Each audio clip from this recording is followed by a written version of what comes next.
Hi there. In this video, I'm going to be looking at the influences on operation management. More specifically, I'm going to be looking at cost-based competition, government policies, legal regulation, and finally, environmental sustainability.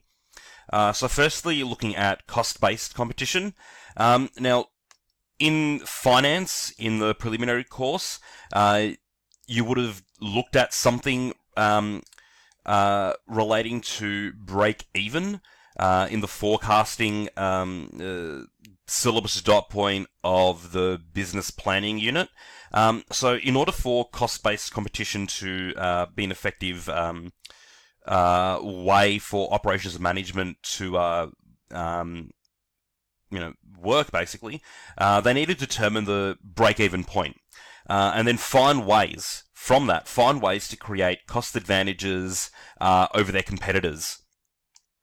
Now, these cost advantages can be achieved by reducing fixed and or their variable costs. Now, as a recap, fixed costs are costs that do not vary regardless of business production, whereas variable costs do.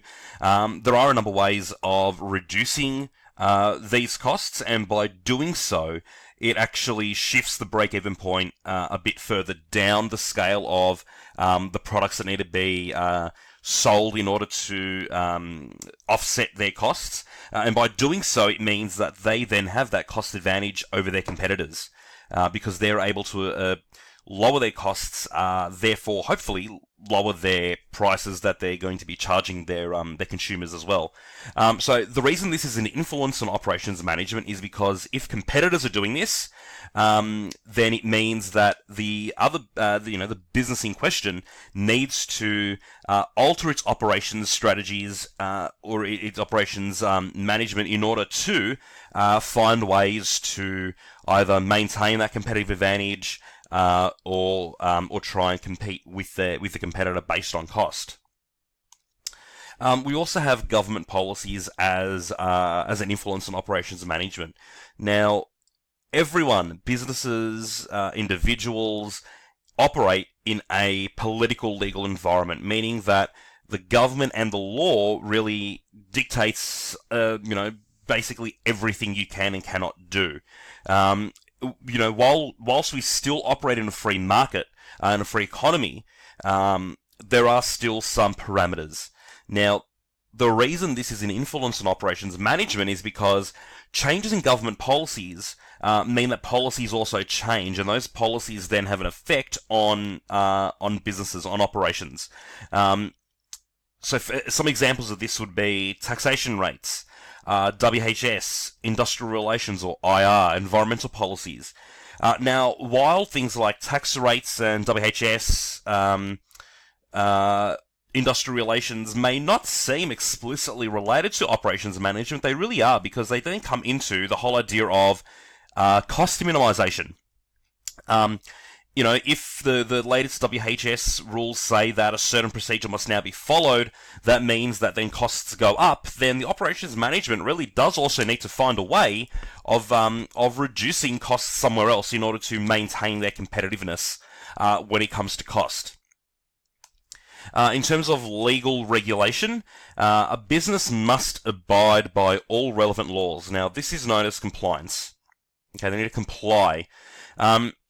And as an extension of that, the costs related to complying are known as compliance costs. Now, these are some examples of laws that they need to comply with that then also have an add-on cost in order to make sure that they abide by them. So the Anti-Discrimination Act, the Work Health Safety WHS Act, the Fair Work Act. They all have provisions in there of what a business must and must not do, and with that, it then leads to costs. For example, the provision of ramps or handrails or some sort of new systems for disabled workers means that costs are then need to be paid in order to comply, because if they don't, they're actually in breach of the law. So these laws in order to be complied with, they cost money.